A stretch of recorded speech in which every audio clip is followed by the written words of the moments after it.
for our goose, we know that the goal of the goose is to freeze our defender, freeze him on his mark. We want to create any sort of indecision or uncertainty in that defender so that he stays where we're at.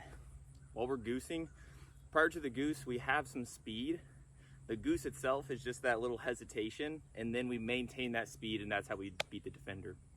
So number one is that if I'm going to be goosing to my left, I want to be jumping off my outside foot. So my inside knee comes up, and then when I'm floating, the ball is in my pocket. So we're up here in the air.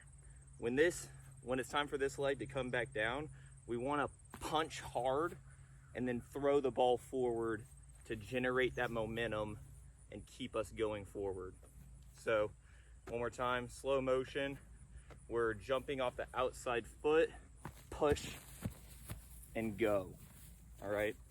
Same applies if we're going to the opposite direction. So if I'm going to my right, I'm jumping off my outside foot. So this is my right foot. Inside leg comes up, ball's in the pocket. And when we land, we're pushing off that foot. Other things to note, number one is if we just run at an angle, there's no guarantee that the defender is going to buy it.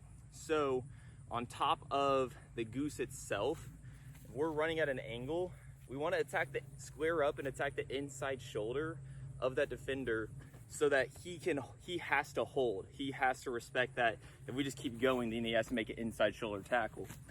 So if we do that in combination with the goose and then push to go the same direction that we were originally going, then that can be a more effective way to sell the goose so that the defender buys it.